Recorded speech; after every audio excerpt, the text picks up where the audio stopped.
प्रिय भाइयों तथा बहनों, हम लोग आज विचार करें कि हम लोग प्रभु का अनुकरण कैसे कर सकते हैं, प्रभु के पीछे पीछे कैसे चल सकते हैं। कौन सी ऐसी बातें हैं जो हमें प्रभु के साथ रहने में सक्षम बनाती हैं। आज हम लोग वचन पर विचार करें कि कैसे हम प्रभु के साथ रह सकते। प्रभु तो हमेशा हमें बुलाते हैं कि मेरे साथ रहो, मेरे साथ साथ चलो। हम भी प्रभु से यही कहें कि प्रभु मेरे साथ चल और मुझे अपने लिए प्रयोग कर। और यही प्रार्थना आज हमारी होनी चाहिए। आइए हम लोग थोड़ी देर प्रभु अपनी आंखें बंद करें और प्रभु को याद करते हुए प्रभु के चरणों में अपने आप को समर्पित करें। मैं तेरी करुणा के गीत गाता रहा हूँ, गाता रहूँगा।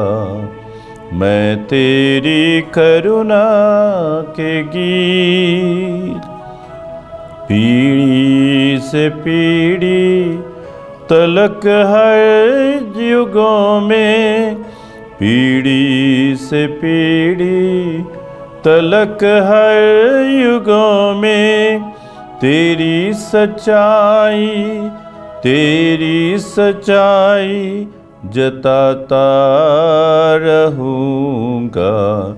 मैं तेरी करुणा के गीत स्वर्ग में अद्भुत तेरे काम की होगी प्रशंसा तेरे नाम की। स्वर्ग में अद्भुत तेरे काम की सानी वहाँ तेरा कोई नहीं, सानी वहाँ तेरा कोई नहीं। उपमाएं ढूंढी न पाई कहीं, उपमाएं ढूंढी न पाई कहीं। मैं तेरी महिमा के गीत गाता रहा हूँ, गाता रहूँगा।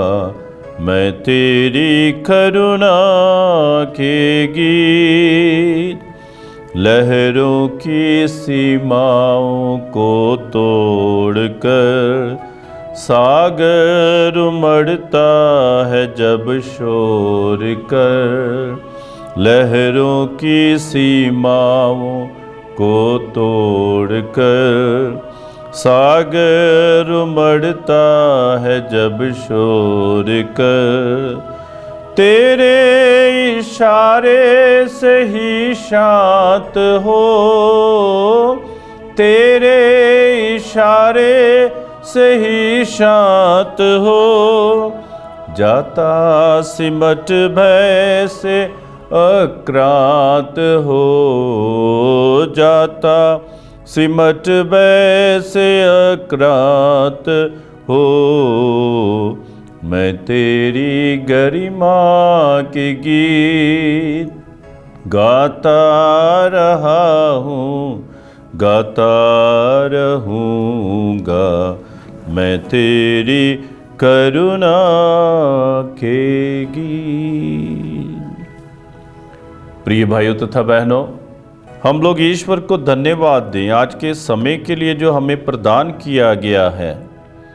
अक्सर हम सोचते हैं कि प्रभु के पीछे चलना बहुत कठिन है और कैसे हम लोग चल सकते हैं। हम मनुष्य हैं, हम इंसान हैं, हम कमज़ोर हैं, हम लोग बलहीन हैं, तो इसलिए हम लोग कैसे चल सकते, कहाँ से वो शक्ति हमें हमारे जीवन में प्राप्त होगी कि हम लोग प्रभु यीशु का अनुकरण कर सकें। और सबसे पहली बात जो है वो है प्रार्थना करना। बहुत से लोगों के पास प्रार्थना करने के लिए समय नहीं है, या समय है तो समय निकालते नहीं हैं, प्रभु के वचन को उठाते नहीं हैं, पढ़ते नहीं हैं और प्रभु के साथ समय बिताते नहीं हैं। इसलिए सबसे पहला जो माध्यम है या जरिया है, साधन है, जिससे हम लोग प्रभु यीशु का अनुकरण कर सकते हैं, प्रभु यीशु की पैरवी कर सकते हैं, वो है प्रार्थना। निरंतर हमें कहा गया है निरंतर प्रार्थना करते रहें। हमारा जीवन ही प्रार्थना होना चाहिए। जरूरी नहीं कि जब हम लोग गिरजाघर में बैठते हैं या फिर प्रार्थना सभा में भाग लेते हैं या मिसा बलिदान में भाग लेते हैं तो केवल उसी समय हमें प्रार्थना करना, नहीं, हमारा जीवन ही प्रार्थना होना चाहिए। जब हम लोग सफ़र कर रहे हैं, जब हम लोग काम कर रहे हैं, जब हम लोग किसी भी बात में व्यस्त हैं, हमारा जो आंतरिक मनोभाव है, आंतरिक स्वभाव, वो प्रार्थना में लगा रहना चाहिए। संत लूका के सुसमाचार में 6 अध्याय 12 वाक्य में हम पढ़ते हैं कि प्रभु पहाड़ के ऊपर जाकर प्रार्थना करते हैं, प्रभु पूरी रात प्रार्थना करते हैं और अपने पिता ईश्वर के साथ जुड़े रहते हैं। इसलिए हमें भी प्रार्थना करना है, दिन हो या रात हो, जब भी हमें मौका मिलता है और जब भी हम जो है अपने आप को तैयार करते हैं, हम लोगों को प्रार्थना करना है। प्रार्थना के माध्यम से हम प्रभु यीशु के साथ जुड़ जाते हैं। जब हमारी मानसिकता प्रार्थनामय है तो प्रभु हमारे जीवन में कार्य कर सकते हैं। तो क्या होता है, प्रार्थना हमें धर्मी बनाती है, प्रार्थना हमें नैतिक बनाती है, प्रार्थना हमें सत्य के रास्ते पर ले जाती है। हर प्रार्थना जो है आशीष है, भले हमें उसका उत्तर मिले या ना मिले प्रभु से, लेकिन हर प्रार्थना आशीष है। इसलिए हमें प्रार्थना में समय बिताना है, हमें ऐसे प्रार्थना करनी चाहिए। हमें पवित्र वचन में बताया गया है कि प्रार्थना में व्यर्थ शब्दों का जो है मनन ना करें, क्योंकि जब हम लोग ज़्यादा शब्दों का प्रयोग करते हैं तो हम वास्तव में प्रभु के साथ जुड़ते नहीं। हम लोग जो हैं अपनी ही भावनाओं को, भावों को प्रभु के सामने जो है फेंकते रहते हैं, लेकिन हम लोग प्रभु को सुनते नहीं हैं। जो प्रभु चाहते हैं हम वही मांगे, जो प्रभु चाहते हैं हम वही मांगे। ये कैसे पता चलेगा कि प्रभु क्या चाहते हैं? प्रभु क्या चाहते हैं कि हम एक दूसरे से प्रेम करें, प्रभु चाहते हैं कि हम एक दूसरे के साथ मेल मिलाप से रहें, प्रभु चाहते हैं कि ना केवल मेरी लेकिन दूसरों का भी हमारे जीवन में विकास हो, उनकी भी तरक्की हो। तो हमें ऐसे ही देखना है प्रभु क्या चाहते हैं, जो भला है, जो अच्छा है, वो देखना है। ये नहीं कि जो भी हम लोग मांगते हैं प्रभु हमें देंगे, ऐसा नहीं है। हो सकता है कुछ चीज़ें हम लोग अपने लिए मांगे लेकिन वो हमारे लिए उचित ना हो, लेकिन प्रभु जानते हैं कि ये आपके लिए उचित है। तो प्रार्थना कैसे करना है कि प्रभु जो भी तू मेरे लिए चाहता है और जो तू जानता है कि मेरे लिए सर्वोत्तम है और जो तेरी अलौकिक इच्छा के अनुसार है, योजना के अनुसार है, और जो भी मेरे शरीर के द्वारा इस धरती पर तू चाहता है कि मैं करूं, प्रभु मुझे वही दो, मुझे वही दो जो तू चाहता है कि मैं इस संसार में करूं। कभी कभी हम लोग कई प्रकार की बातें मांगते हैं। मैं एक बार मेरे पास एक वीडियो आया, एक ईसाई भाई बोलता है कि हम तो ईसाई हैं इसलिए दूसरों की नज़रों में हमें निर्धन नहीं रहना है, गरीब नहीं रहना है, तो मुझे ऐसा कर, मुझे बड़ा बंगला दे, मुझे एक बहुत बड़ी गाड़ी दे, और हम जो है दूसरी जातियों से नीचे नहीं रहें, हम लोग हमेशा ऊपर रहें, अमीर रहें, धनी रहें। तो ये सब जो है व्यर्थ की बातें हैं जो हम लोग प्रभु के सामने रखते हैं। हम लोग यही मांगे कि हे प्रभु मेरे जीवन में वही कर जो तेरी इच्छा है, मुझे बता तेरी इच्छा क्या है। प्रार्थना में हमें यही मांगना है। मैं बीमार हूँ, मैं रोगी हूँ, मुझे बता प्रभु कि तेरी इच्छा मेरे लिए क्या है, मैं क्या करूँ। मेरे पास पैसा नहीं है, धन नहीं है, मैं निर्धन हूँ, गरीब हूँ। हे प्रभु, तेरी इच्छा मेरे लिए क्या है वो मुझे बता। और मैं जो है बुराइयों की ओर बढ़ता जा रहा हूँ, गुनाहों में जो है धंसता जा रहा हूँ। हे प्रभु, मुझे बता कि तेरी इच्छा मेरे लिए क्या है। तो प्रार्थना यही होनी चाहिए। प्रार्थना ये नहीं है कि हमारी इच्छाओं को हम लोग प्रभु के सामने जो है रखते जाएं। नहीं, प्रार्थना में हम कहें कि हे प्रभु, जो तेरी इच्छा है वो मेरे जीवन में पूरा कर। तभी हम लोग प्रभु का अनुकरण कर सकते हैं, तभी हम लोग प्रभु के पीछे जा सकते हैं। जब तक हम लोग अपने भावनाओं में चलते रहेंगे, अपनी इच्छाओं को प्राथमिकता देते रहेंगे, तब तक हम लोग प्रभु के शिष्य भी नहीं बन सकते हैं। तो ये पहली बात है, प्रार्थना करना है।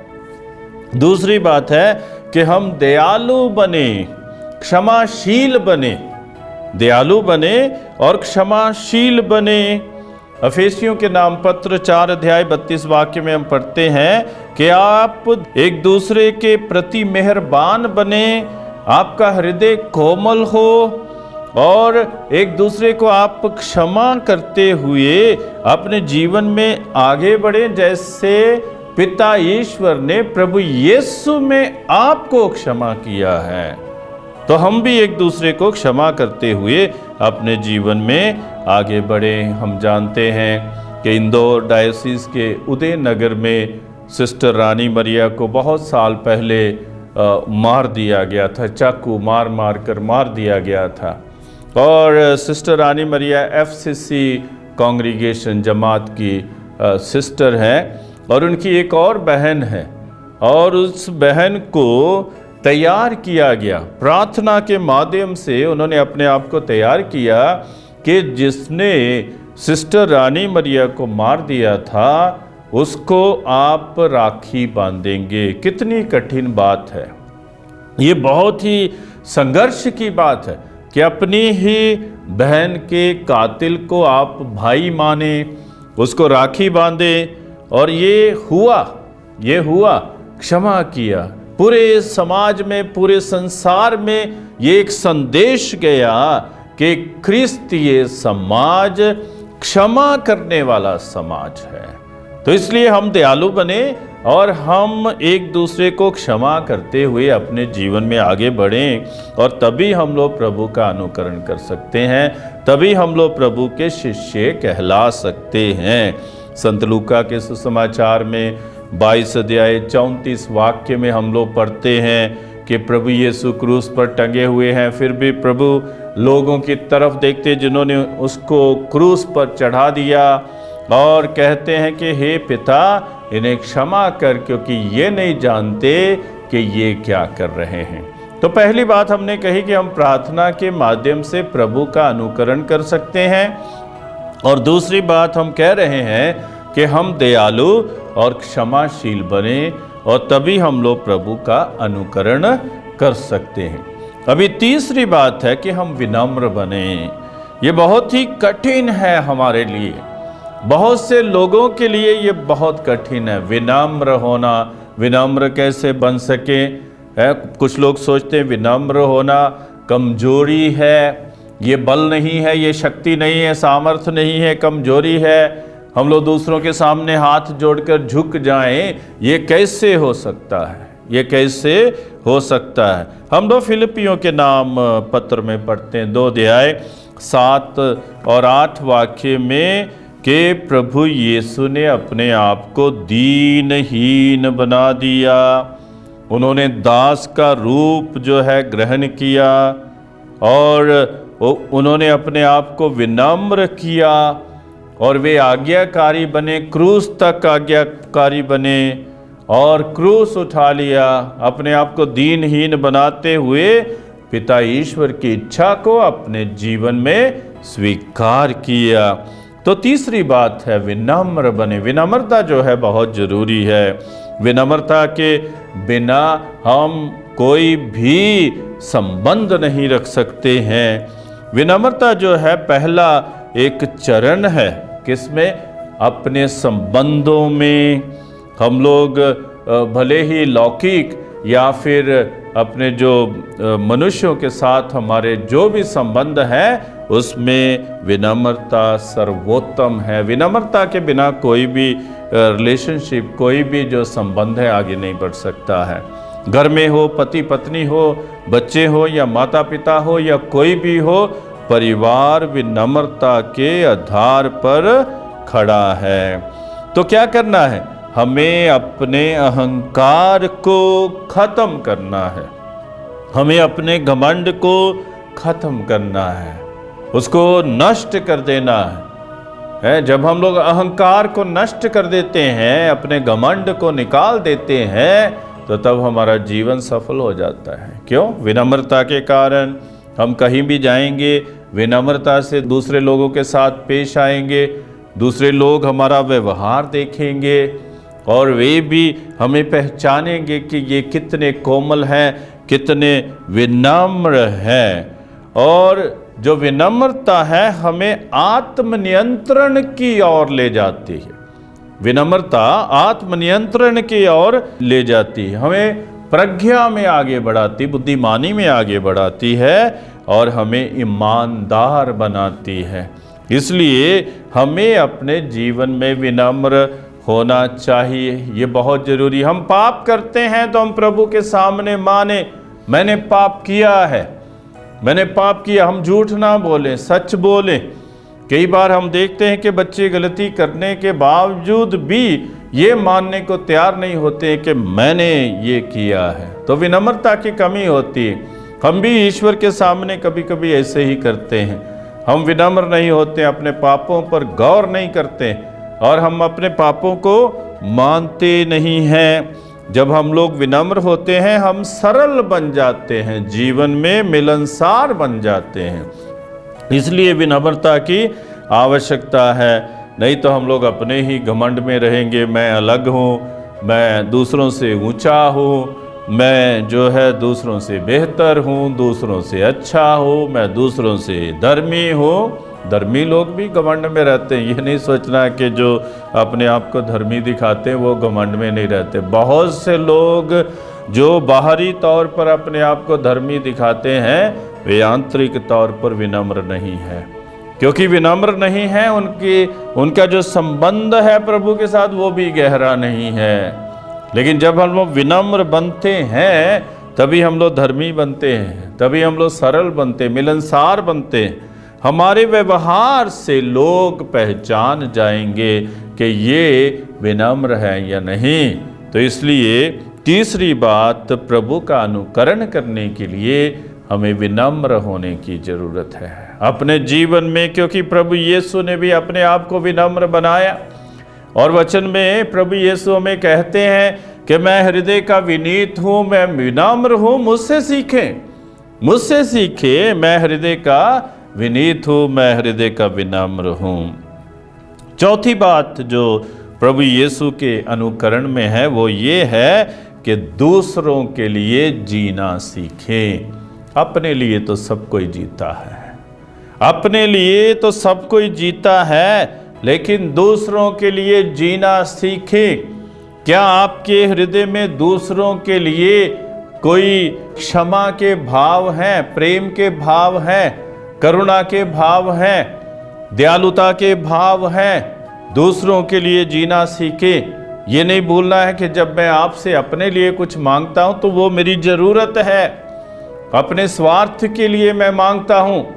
लेकिन जब मैं दूसरों के लिए आपसे मांगता हूं तो वो वैल्यू बनती, वो एक मूल्य जीवन में बनता है और वही हमें चाहिए। दूसरों के लिए हम लोग जीना सीखें। अफेसियों के नाम पत्र में 5 अध्याय 2 वाक्य में हम पढ़ते हैं कि हमें प्रेम के मार्ग पर चलना चाहिए, जैसे प्रभु यीशु ने हमें प्रेम किया है और उन्होंने एक सुगंधित भेंट तथा बलि के रूप में पिता ईश्वर को अपने आप को समर्पित कर दिया है। तो प्रभु से सीखें। Jesus lived for others. प्रभु यीशु दूसरों के लिए संसार में आए, वो अपने लिए नहीं आए, हमें बचाने के लिए आए। और पूरे संसार को बचाने के लिए आए। तो इसलिए हम दूसरों के लिए जीना सीखें। योहन के सुसमाचार में 13 अध्याय 34 वाक्य में लिखा है, जैसे मैंने तुम्हें प्यार किया है आप भी वैसा ही एक दूसरे के साथ किया करें। तो कितनी अच्छी बात है, हमें सीखनी चाहिए कि हम दूसरों के लिए जीना सीखें। संत मदर टेरेसा के विषय में सब जानते हैं, उन्होंने अपना पूरा जीवन दूसरों के लिए समर्पित कर दिया, दीन दुखियों के लिए समर्पित कर दिया। उन्होंने अपना जीवन जो है बीमारों के लिए, रोगियों के लिए समर्पित कर दिया।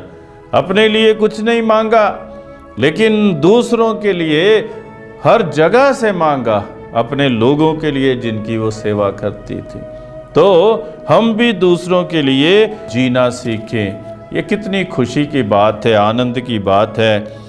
आप सबने रतन जी टाटा का नाम सुना हुआ है। खुशी के कई पहलू उन्होंने अपने जीवन में देखे, आनंद के कई पहलू उन्होंने अपने जीवन में देखे। उन्होंने देखा, पहले सबसे उन्होंने धन इकट्ठा करना शुरू किया, कई संसाधनों को इकट्ठा करना शुरू किया। ओ देखा, बहुत धन हो गया, बहुत संसाधन हो गए, लेकिन उन्होंने देखा उनके जीवन में कोई खुशी नहीं आई, कोई भी खुशी नहीं आई।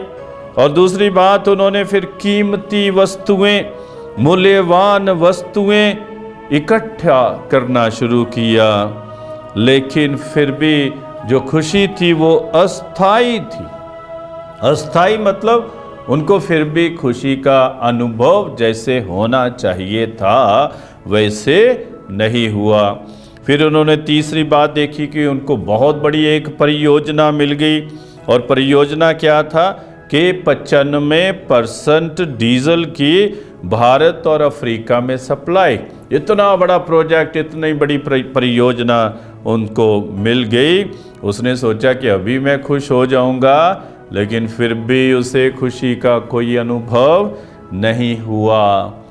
चौथी बात है कि जब उन्होंने कुछ बच्चों के लिए पहिएदार कुर्सी खरीदी, जो अक्षम थे, जो चल नहीं सकते थे, उन्होंने अपने एक दोस्त के कहने पर, एक मित्र के कहने पर 100 बच्चों के लिए जो चल नहीं सकते थे पहिएदार कुर्सी खरीदी।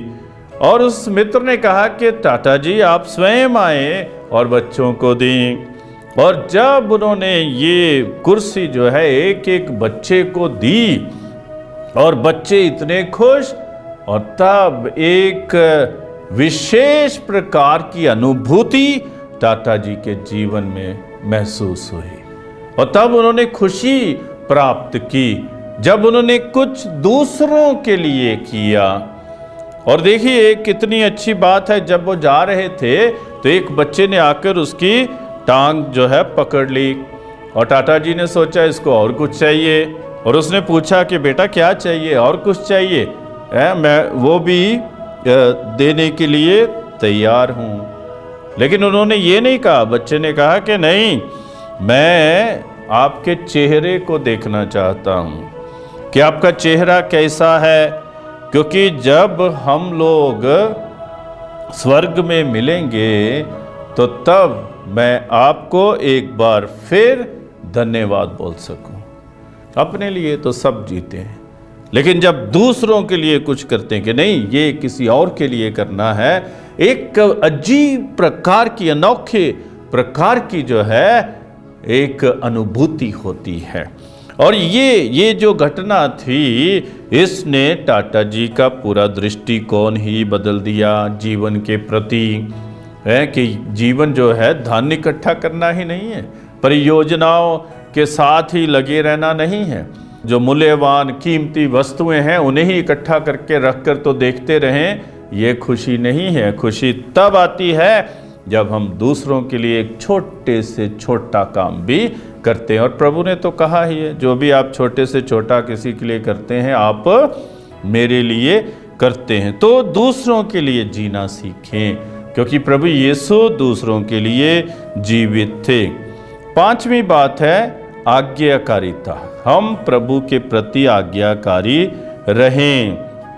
तो जो सच्ची आज्ञाकारिता है वो हमारे प्रभु यीशु के साथ जो जीवन है उससे पैदा होता है और प्रभु यीशु से ही हम लोग सीखते हैं।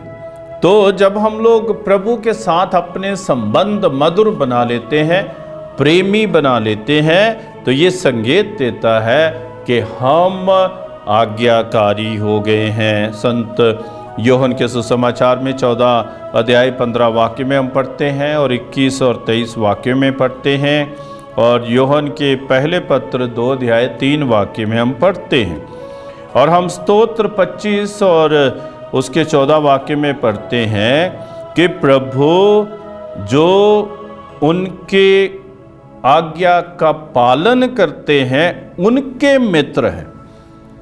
प्रभु उनके मित्र हैं जो उनकी आज्ञा का पालन करते हैं और वो अपनी प्रतिज्ञाएं उनके साथ दोहराते हैं और इसकी पुष्टि करते हैं। तो इसलिए हम लोग जो है प्रभु के प्रति आज्ञाकारी बने। संत यूहन्ना के सुसमाचार में 15 अध्याय 14 वाक्य में लिखा है कि यदि आप मेरी शिक्षा का पालन करते हैं तो आप मेरे मित्र हैं। तो हम जो है प्रभु के प्रति आज्ञाकारी रहे। हम ये देखें प्रभु मुझसे क्या चाहते हैं, प्रभु मुझसे क्या चाहते हैं। कई बार हम लोग खुद कुछ करना चाहते हैं लेकिन हम लोग प्रभु से नहीं पूछते हैं। हम प्रभु से पूछें कि प्रभु मुझसे क्या चाहते हैं। जो छठी बात है, हम लोग प्रभु यीशु का अनुकरण उनके सेवक होने में और उसका अनुसरण करने में हम लोग कर सकते हैं। फिलिपियों के नाम पत्र 2 अध्याय 5 वाक्य में लिखा है कि ये आपके मनोभाव होने चाहिए जो प्रभु यीशु के थे कि जो एक ईश्वर होते हुए भी अपने आप को उसने ईश्वर के साथ बराबर नहीं समझा और अपने आप को दीनहीन बना लिया। हम भी अपने आप को दीनहीन बनाए। जब हम लोग अपने आप को दीनहीन बनाते हैं तभी हम लोग प्रभु का अनुभव अपने जीवन में करते हैं। जब हम लोग दीनहीन नहीं बनाते हम प्रभु का अनुकरण भी नहीं कर सकते हैं। तो क्या करें? हम लोग त्याग करें और जो हमारे जीवन में एक व्यर्थ जो महिमा हम लोग लेकर घूम रहे हैं उसको हम लोग नकारें और फिर हम लोग प्रभु के चरणों में जा सकते हैं और हम लोग निस्वार्थ बने। अपने भावों में, अपने कामों में हम स्वार्थी ना बने लेकिन निस्वार्थ बने। हम लोग परिश्रमी बने और एकाग्रचित्त बने। एकाग्रचित्त होकर हम लोग प्रभु के चरणों में आगे बढ़े। और जो 7वीं बात है, हम प्रभु का अनुकरण उनकी सेवा में कर सकते हैं। दूसरों के प्रति हम लोग सेवा का भाव रखें। जैसे मरकुस के सुसमाचार में 10 अध्याय और 45 वाक्य में हम पढ़ते हैं कि प्रभु यीशु सेवा कराने नहीं लेकिन सेवा करने के लिए आए और बहुतों के लिए अपने प्राण न्यौछावर करने के लिए आए। तो हम लोग देखें कि कैसे प्रभु यीशु सेवा करते हैं। कुलोसियों के नाम पत्र 3 अध्याय 23 और 24 वाक्य में हम पढ़ते हैं कि जो भी आपका काम हो मन लगाकर करें जैसे आप प्रभु यीशु के लिए कर रहे हैं और आपको जो है जो विरासत मिलेगी वो पुरस्कार के रूप में दी जाएगी। तो हम क्या करें? दूसरों की सेवा में लगें बिना शिकायत, बिना ढोंग और बिना कुछ अपेक्षा किए हम लोग दूसरों की सेवा में लगें और दूसरों को खुशी से, अपनी मर्जी से हम लोग सेवा करें, दूसरों की सेवा करें और दूसरों के प्रति करुणामय बने, प्रेमी बने और उनके दुख में सहभागी हो जाएं। और जो 8वीं बात है वो ये है कि हम प्रभु के दुख भोग में सहभागी हो जाएं। जब हम लोग प्रभु का अनुकरण करना चाहते हैं, अनुसरण करना चाहते हैं, हम केवल पुनरुत्थान ही ना देखें, हम केवल स्वर्गराज ही ना देखें, लेकिन हम प्रभु के दुखों में, प्रभु के दुख भोग में भी सहभागी हो जाएं। तो संत पेतरुस के पहले पत्र में हम पढ़ते 2 अध्याय 20 और 21 वाक्य में कि जब आप सही हैं, सच्चे हैं और किसी भी सच्चे कार्य के लिए जब आप दुख सहते हैं तो आप प्रभु की आपके लिए एक अनुमति है कि आप प्रभु के द्वारा बुलाए गए हैं। क्योंकि आप सही होकर भी दुख सहते हैं तो प्रभु जानते हैं कि आप प्रभु के द्वारा बुलाए गए हैं। क्योंकि प्रभु यीशु भी, उन्होंने भी दुख सहा और वैसे हमें भी अपने आप को दुखों में जो है आगे बढ़ाना चाहिए। क्योंकि कभी भी हमें ये नहीं सोचना चाहिए कि हमारे जीवन में दुख आ गए तो अभी हम लोग निराश हो जाए, अभी हम लोग बिल्कुल हताश हो जाए। नहीं, दुख आते हैं तो स्वीकार करें, ग्रहण करें और प्रभु के चरणों में समर्पित करें और प्रभु के दुखों में हम लोग सहभागी हो जाएं। क्योंकि प्रभु यीशु ने ही हमें ये उदाहरण दिया है और हम लोग प्रभु यीशु के चिन्हों पर चलते हैं जब हम लोग भी दुखों में सहभागी होते हैं। अत्याचार होते हम देखते हैं, पूरे विश्व में ख्रिस्तियों के प्रति अत्याचार होते हैं, तो हमें घबराना नहीं चाहिए अत्याचारों से, लेकिन हम प्रभु के जैसे दृढ़ होते हुए दुखों को सहन करें। तो क्या करें, हम लोग जब अनुचित जो भी यातनाएं हम सहते हैं उसमें धीर बने रहें और आशावादी बने रहें और हम लोग अपने आप को प्रभु के चरणों में समर्पित करते हुए जो भी दुख तकलीफ आती, परेशानियां आती हैं उसमें आनंद मनाएं। फिलिपियों के नाम पत्र 4 अध्याय 8 से 9 वाक्य में हम पढ़ते हैं कि संत पौलुस हमें बताते हैं कि जो सच है और जो आदरणीय है, जो न्याय संगत है, जो निर्दोष है, जो प्रीतिकर है, जो मनोहर है और जो उत्तम है और जो प्रशंसनीय है, उन बातों पर मनन किया करें। उन बातों पर मनन किया करें, दूसरी बातों पर मनन नहीं किया करें। इन बातों पर सच है, जो आदरणीय है, न्याय संगत है, निर्दोष है, प्रीतिकर है, मनोहर है, उत्तम है, प्रशंसनीय है, उन बातों पर नमन किया करें। वो लोगों से कहते कि आप वही करते रहें जो मुझसे सीखा है, जो मुझसे ग्रहण किया है, जो मुझसे सुना है और जो मुझ में देखा है, तो प्रभु की शांति आपको प्राप्त होगी। तो ये जो 8 बातें मैंने बताई हैं, इनका आप अपने जीवन में पालन करें। सबसे पहले प्रार्थना करते रहें। दूसरी बात है हम दयालु और क्षमाशील बने। तीसरी बात है हम लोग विनम्र बने अपने जीवन में। चौथी बात है कि हम लोग दूसरों के लिए जीना सीखें। और 5वीं बात है कि हम प्रभु के प्रति आज्ञाकारी रहें। और 6ठी बात है कि हम प्रभु के सेवक होने में उनका अनुकरण करें। और 7वीं बात है कि हम प्रभु की सेवा में उनका अनुकरण करें।